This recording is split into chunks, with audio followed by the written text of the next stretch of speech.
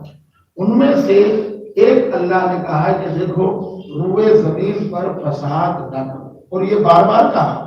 قرآن مجید میں آیت کریمہ اللہ نے نازل کی کہ قتل سے بڑا فساد ہوتا ہے، اس لیے کہ قتل میں ہو سکتا ہے ایک ہی آدمی کو قتل کیا گیا ہو، مرڈر کیا گیا ہو، لیکن فساد میں محلے اور شہر اور ملک ویران ہو جاتے ہیں۔ لہذا شریعت نے سب سے پہلے فساد کو منع کیا۔ تو پروردگار عالم نے ارشاد فرمایا کہ زمین میں فساد سے منع کرتے ہیں، سوائے تھوڑے لوگوں کے کہ ضرور ایسے ہیں کہ جن کو ہم نے نجات دی، اور وہ لوگ جنہوں نے ظلم کیا ان نعمتوں کے پیچھے پڑے رہے جو انہیں دی گئی تھی، اور وہ مجرم ہی تھے۔ پھر دوسری آیت میں پروردگار عالم نے ارشاد فرمایا وَمَا كَانَ رَبُّكَ لِيُهْلِكَ الْقُرَىٰ بِظُلْمٍ وَأَهْلُهَا مُصْلِحُونَ۔ پروردگار عالم نے ارشاد فرمایا کہ بڑی عجیب طریقے سے تیرا پروردگار ایسا نہیں ہے کہ وہ بستیوں کو ہلاک کرے ظلم کی وجہ سے، بلکہ اس کے جو باشندے تھے کہ وہ اصلاح کرنے والے نہیں تھے۔ یعنی اللہ نے قرآن میں کہا اللہ تمہارے عمل سے کئی بار ہے کہ ایسے عمل کرتے ہو کہ جس کی وجہ سے بستیوں کے عذاب بھیجتا ہے۔ یہ عذاب کب بھیجتا ہے؟ جب ان میں کوئی اصلاح کرنے والا نہ ہو، یا ان میں کوئی اصلاح کی صورت پیدا نہ ہو۔ آج نہیں، دنیا کو اور آگے بڑھنے دیجیے، ایک زمانہ وہ آئے گا کہ دنیا کے سارے ملک اہل بیت کے ہر عمل کو تسلیم کرنے لگے۔ میں پہلی دلیل دے رہا ہوں کہ اقوام متحدہ میں جناب امیر المومنین علی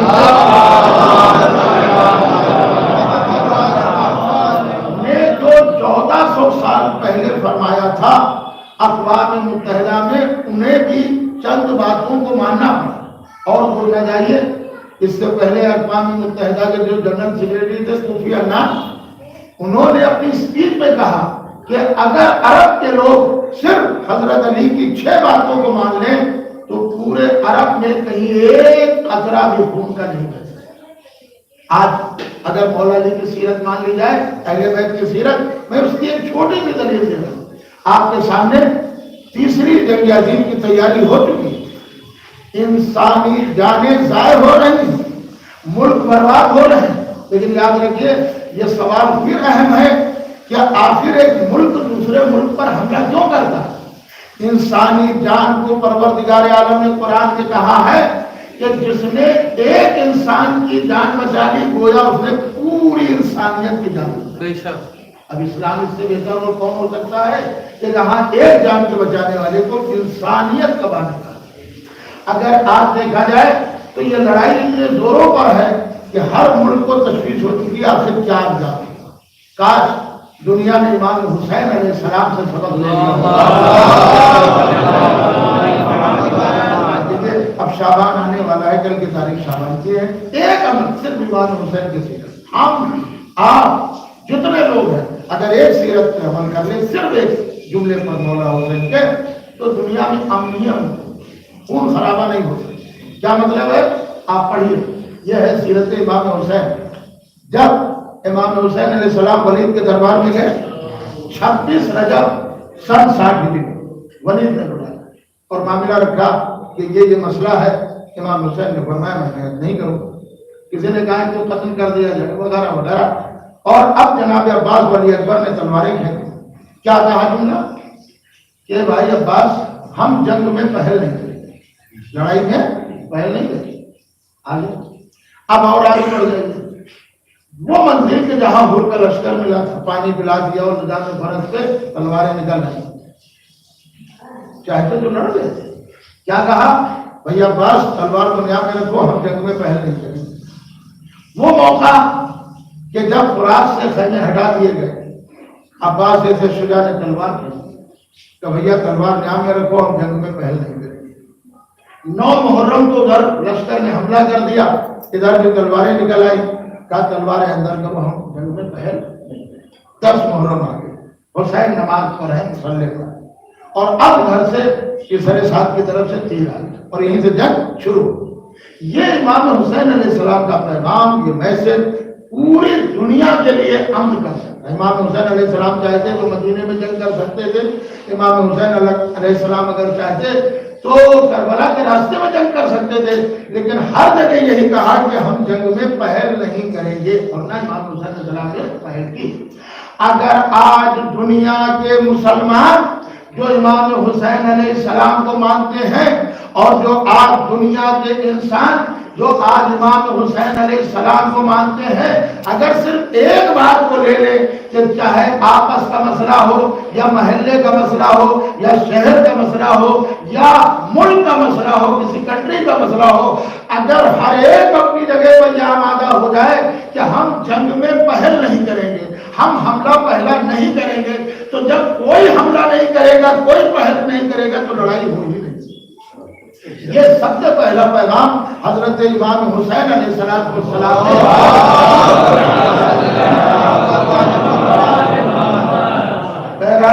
یہ پہلا قدم تھا کہ امام حسین علیہ السلام نے رہتی انسانیت کے لیے، معاشرے کے لیے آپ نے پہلا فیصلہ۔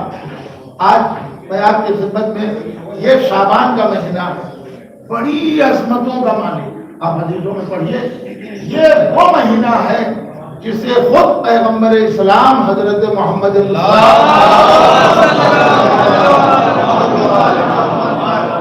یہ نبی کریم نے اپنا مہینہ کہا۔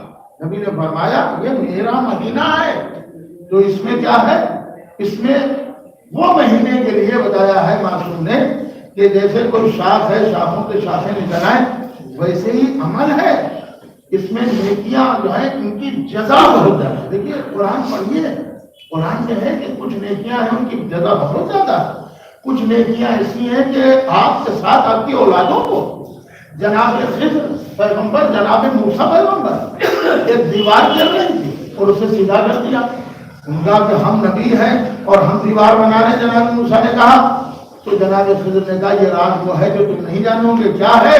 قرآن نے کہا وَكَانَا أَبُوهُمَا صَالِحًا، ان کا ماں باپ صالح تھے، مومن تھے، اس کا باپ مومن تھا۔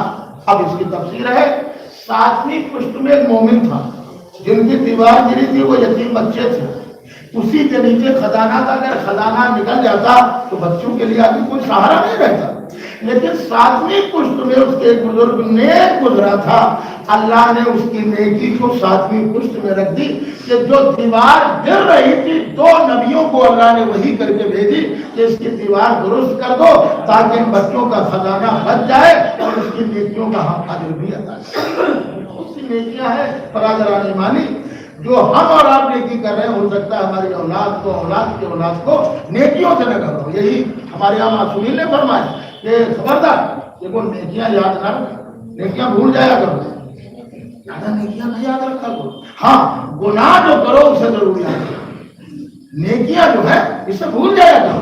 کہیں ایسا نہ ہو کہ بہت زیادہ نیکیاں تمہارے اندر غرور پیدا کریں، بہت سی نیکیاں ہیں تو معصوم نے فرمایا نیکیاں بھول جایا کرو، کہیں ایسا نہ ہو کہ بہت سی نیکیاں تمہارے اندر غرور پیدا کریں، اور جن نیکیوں میں غرور پیدا ہو جائے گا وہ نیکیاں برباد کر دیں، وہ نیکیاں ختم کر دی جائیں گے۔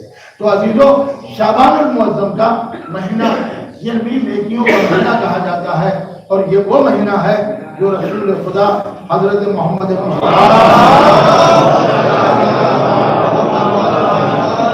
اس میں چند عمل ہیں۔ پہلا عمل ہے کہ پہلے شعبان کو بھی روزہ رکھنا، کئی ہیں عمل، ان میں ایک ہے روزہ رکھنا۔ روزے کے لیے معصوم نے فرمایا یہ حکم کیوں دیا گیا؟ ہمارے بہت سی چیزیں ہیں جو روزہ کے لیے حکم دیا گیا، مثلا آپ زیارت پہ جائیے، اللہ توفیق دے کہ ہم زیارت امام حسین کریں، تو اس عزم کے ساتھ جو معصومین نے بتایا ہے، ہمارے ہاں اپنی مرضی سے ماننے کا اسلام نہیں ہے، اسلام کے حکم کے مطابق چلنے کا نام اسلام ہے۔ آپ کہیں گے کیسے؟ ہمارے یہاں تو زیارت پہ گئے، اب میں تو ایک بار نہیں 10 بار لوگوں کے ساتھ جا چکا ہوں، جب آپ زیارت پہ جائیے تو اس کو آپ جرنی نہ تصور کیجیے، یہ آپ ایک مسافر کی زیارت کو جا رہے ہیں، اس کے آداب ہے، حکم شریعت ہے کہ پہلے گھر میں 3 دن روزہ رکھو. زیارت میں جا رہے ہو 3 دن روزہ کیوں رکھو؟ تو امام سے پوچھا گیا، چھٹے امام جعفر صادق تم روزہ رکھو گے، بھوکے پیاسے ہوگے تو تمہیں امام حسین یاد آئے. دیکھیے آپ کے ذہن کو یہ موڑا جا رہا ہے کربلا کی. کیوں؟ ہمارے یہاں محرم سے پہلے ایام ازا کی مجلسیں ہوتی ہیں. کیوں؟ کہیں گے استقبال ماہ ازا، تاکہ آپ کے ذہن میں آئے کہ آپ محرم کی طرف ہمیں مولانا امام حسین علیہ السلام کا مہینہ آ رہا ہے، کم آ رہا ہے. تو ایسے ہی روزہ رکھے تھے، اور روزہ رکھنے کے بعد جو آداب ہیں اس کے تحت کربلا محلہ، یہ بھی کتابوں میں ہے. یہاں سے یہ سوچ کے نہ جائیے یہ خریدوں گا نہیں. اگر آپ یہی ذہن میں رکھیں گے تو آج کی زیارت کچھ بھی نہیں ہو پائے. آپ زیارت کی طرف ہاتھ اٹھائے ہوئے اور دماغ میں ہے یہاں سے چلیں گے تو وہ خریدیں گے، یہاں چلیں گے وہ خریدیں. کربلا خریدنے کا نام نہیں ہے، وہ تو واپسی میں تبرک ہے. ہم مناظر کریں اگر یہ ذہن میں ہے، معصوم نے سب فرمایا. اور اس کے بعد فرمایا آپ نے کہ کربلا معلیٰ جب امام حسین علیہ السلام کی زیارت کے لیے جاؤ تو تم وہاں کربلا میں گوشت نہ کھاؤ. لیکن جو شریعت نے کہا ہے اور وہاں سے وہ ایک عام دسترخوان مولا کا، یعنی حقیقت زیارت کو بالکل ختم کر دیا. یہ دیکھیے کہ معصوم نے فرمایا. دیکھیے اگر عام آدمی ہوتا، عالم کہتا نہ مانتے تب تو بولتے چلیے ٹھیک ہے نہیں ان کا دل ہو رہا. لیکن تو امام نے بتایا کہ کربلا جاؤ تو خبردار گوشت نہ کھاؤ، اور اگر گوشت کھا رہے ہو تو کربلا نہ جاؤ. اس سے زیادہ کچھ امام کہہ سکتے ہیں کہ اگر گوشت کھا رہے ہو تو کربلا نہ جاؤ. تمہیں معلوم نہیں مولا کیوں کہ تم یہاں گوشت کھا رہے ہو اور آئے ان کی زیارت کے ہو جو بھوکے پیاسے شہید ہو. زیارت کے لیے یہ ایک زیارت آپ کی 70 حجوں سے بڑی ہے، 99 حجوں سے بڑی ہے. تو جب آپ حج کرتے ہیں تو ان میں شرطیں ہوتی ہیں کہ نہیں؟ تو زیارت کی بھی اسی طرح شرط ہے. اسی لیے ہمارے اور آپ کے چھٹے امام حضرت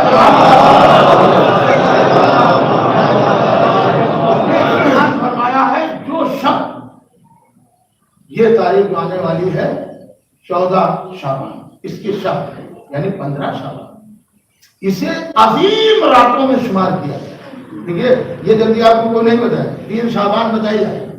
3 شعبان مخصوصی نہیں ہے، لیکن 15 شعبان امام حسین علیہ السلام کی مخصوص ہے.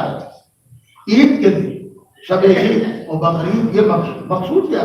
اور خصوصاً یہ شب 15 شعبان امام حسین علیہ السلام کی آپ تفسیر پڑھ لیجیے، تفسیر نور الثقلین قرآن مجید کی اس تفسیر میں لکھتے لکھتے امام نے فرمایا، یہ امام جو منصوب ہے کہ جو کوئی چاہتا ہے کہ حشر میں 1,24,000 انبیاء مجھ سے مصافحہ کریں، وہ شب 15 کو حسین کی زیارت کر بنا. عجیب چیز ہے، آپ نے بہت کم سنا ہوگا. یہ وہ چیزیں ہیں جو معصوم نے بیان کا ذکر قرآن مجید میں ہے. میں کہتا ہوں دیکھیے آپ ایک بار زیارت کریں، ہم کہہ رہے ہیں آپ 100 بار. معصوم نے فرمایا ایک بار کر کے رک نہ جاؤ. جو مالدار ہے اور سال بھر میں میرے زیارت جب جو نہیں آ رہا ہے اس نے میرے اوپر جفا کی. یعنی اگر اللہ نے دیا ہے تو آپ زیارت کریے، لیکن زیارت امام کے اصولوں کے تحت ہونا چاہیے، نہ کہ ہماری مرضی کے. یہ زیارت کا مطلب چھوٹی بات نہیں ہے. معصومین علیہ السلام نے فرمایا 99 حجوں کے برابر اس زیارت، تو اس کے لیے بھی مراتب ہونا چاہیے. انشاءاللہ کہ میں آئندہ جمعے میں عرض کر دوں گا. پہلا عمل شعبان میں کیا ہے؟ روزہ رکھنا. دوسرا عمل جو آپ نے رجب میں استغفار پڑھا، کم سے کم روزانہ 100 بار 70 بار جتنا آپ پڑھ سکتے ہو، استغفر اللہ و اسألہ التوبہ. یہ میں نے رجب کے بھی اس میں بیان کیا تھا، استغفر اللہ و اسألہ التوبہ. تیسرا عمل کیا ہے؟ جناب پیغمبر اسلام حضرت محمد میرے بھائیوں، میرے بزرگوں، مومنین کرام، آپ سب کا روز دیکھیں، لیکن ہر روز کا صدقہ بھی برابر نہیں. جو صدقہ آپ شب جمعہ اور روز جمعہ دیں گے، اور جو صدقہ آپ مثلا منگل کو، اتوار کو، بدھ کو، ان تاریخوں میں دیں گے، دونوں کا برابر نہیں ہے. آپ پڑھیے، معصوم نے فرمایا جو جمعے کے دن چوتھی امام نے فرمایا جو نیکی ہوتی ہے اللہ اس کو 2 گنا کر دیتا ہے، دوہرا اجر دیتا ہے. تو مثلا شب جمعہ اور روز جمعہ صدقہ دینا بھی اس کا دوہرا جو ہوگا. ہاں یہ ضرور فرمایا جو دینا جمعے کے دن گناہ جو کیا ہے اس کا بھی دوہری سزا ہوگی. جمعے کے دن اور گناہ آپ نے کیا, جمعے کے دن اور ہم نے گناہ کیا تو اس کی سزا کیا ہوگی؟ دوہری سزا. تو ایسے ہی صدقہ یہ پیغمبر نے فرمایا یہ شعبان کا صدقہ, دیکھیے جیسے دن ہے ویسے مہینے ہے. شعبان کا صدقہ کیا ہے؟ پیغمبر نے فرمایا خدا جہنم کی آگ کو اس کے حرام. پیغمبر نے فرمایا جیسے کوئی درخت لگاؤ تو دھیمے دھیمے یہ بڑھتا ہے, ایسے ہی شعبان میں تمہارا صدقہ ہے, یہ جنت میں تمہارے لیے آہستہ آہستہ نیکیوں کو بڑھاتا چلا جائے. لہذا ہمیں چاہیے کہ ہم ماہ شعبان میں زیادہ سے زیادہ صدقہ کریں. اسی لیے ہمارے اور آپ کے چھٹے امام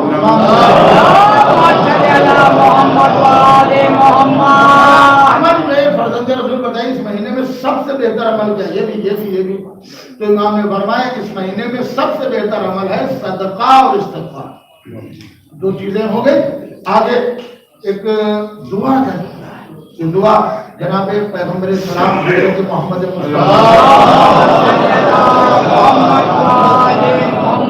بڑی دعا ہے, اسی کا ایک فقرہ ایک جملہ ہے وہذا شہر نبی کا. یہ میرے پروردگار یہ مہینہ تیرے نبی کا مہینہ ہے, یہ پیغمبر اسلام کا مہینہ ہے.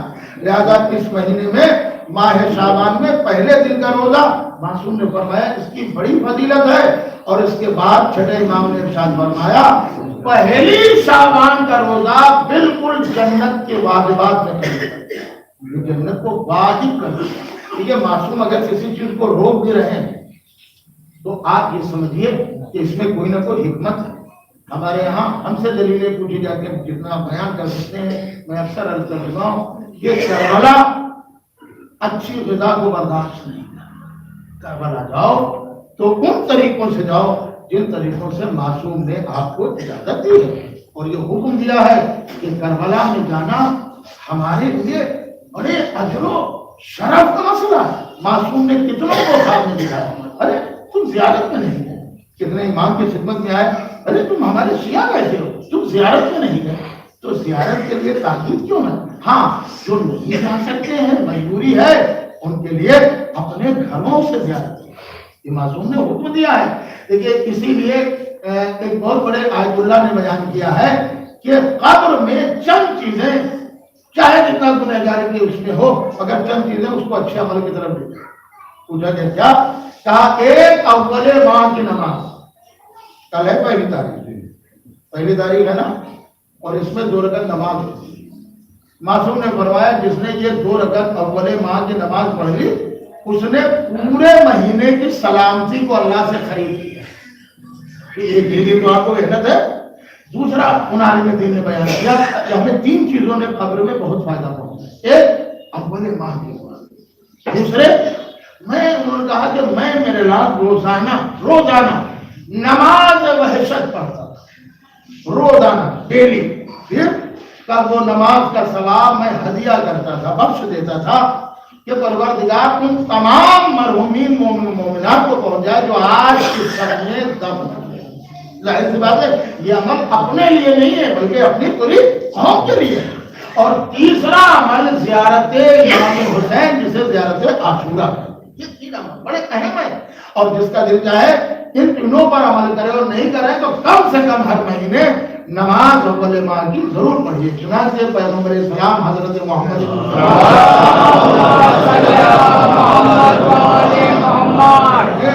فرمایا ہے کہ دیکھو تمہارے لیے اس کو سوال کیا جائے گا. کیا سوال کیا جائے گا؟ کہ یہ شعبان کے مہینے کی حرمت ہے, شعبان کے مہینے کی عظمت ہے, اس کو کبھی بھلایا نہیں جا سکتا ہے. چنانچہ پیغمبر نے اسی کو بیان کیا ہے کہ دیکھو تمہیں اسلام کے لیے دنیا میں رہنا ہے تو کچھ نہ کچھ تمہیں کرنا ہے. آپ کہیں گے صاحب ہمیں کچھ نہیں معلوم. نہیں, بہت سی چیزیں آپ کے علم میں بہت سے عمل کر سکتے ہیں.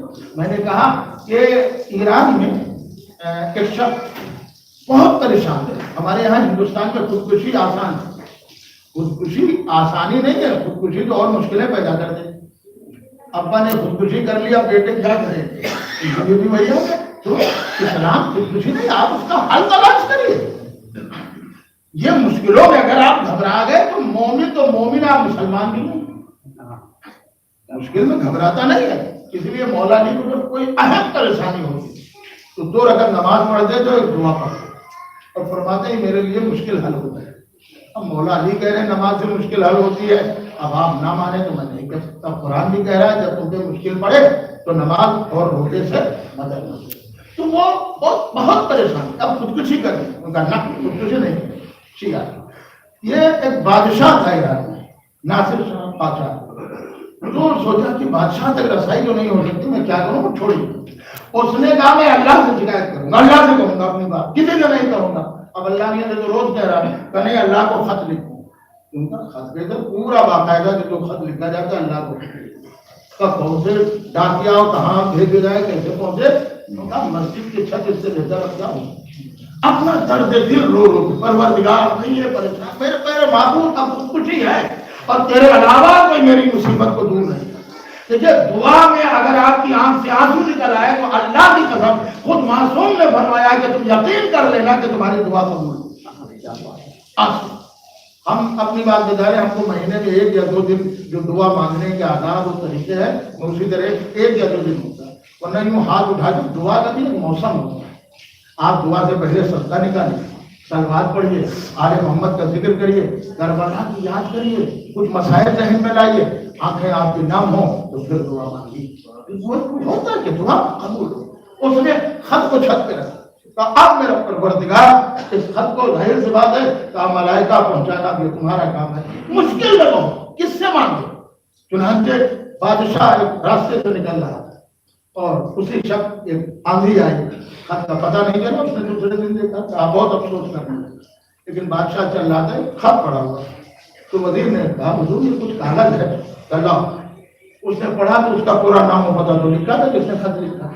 یا اللہ میری یہ مشکل ہے, میری یہ پریشانی ہے, میں بادشاہوں کے دروازے پہ نہیں جاؤں گا, اس لیے کہ ان دروازوں پہ جانا کہ جو وہ خود تیرے دروازے پہ کھڑے ہوں, میں ایسوں کے دروازے پہ. یہ کم سے کم ایک عام آدمی جب جانتا ہے کہ بادشاہوں کے دروازے پہ نہیں جانا چاہیے, تو اگر کوئی پڑھا لکھا اگر یہ کہے کہ حاکموں کے دروازے پہ, اسی لیے چھٹے امام جعفر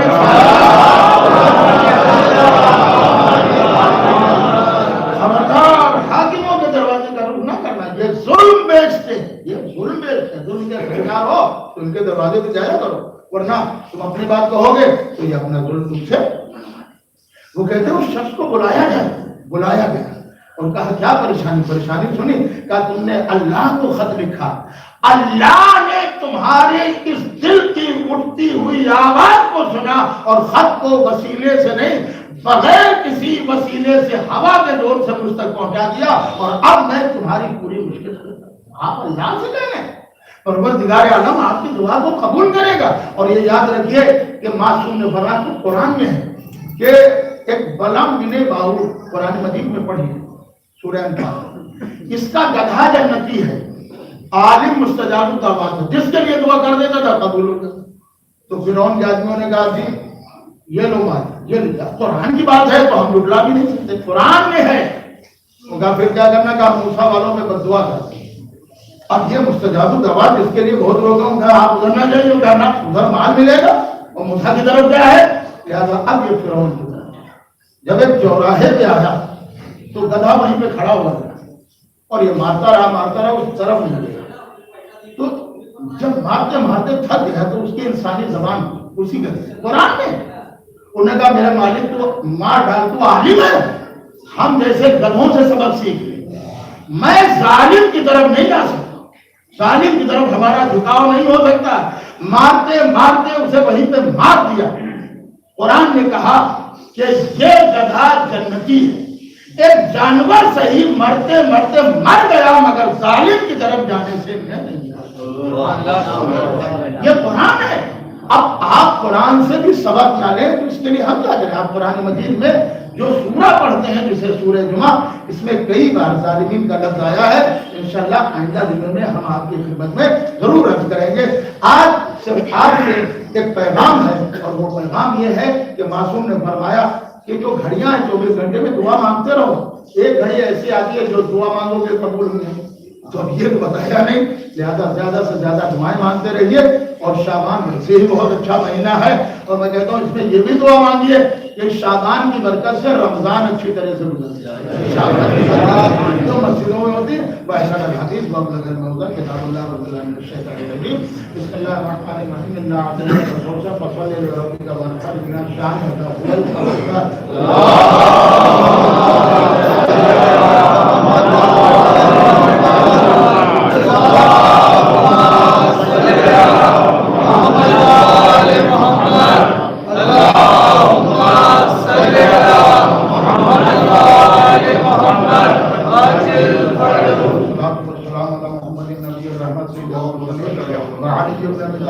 اللهم صل على محمد اللهم صل على محمد اللهم صل على محمد اللهم صل على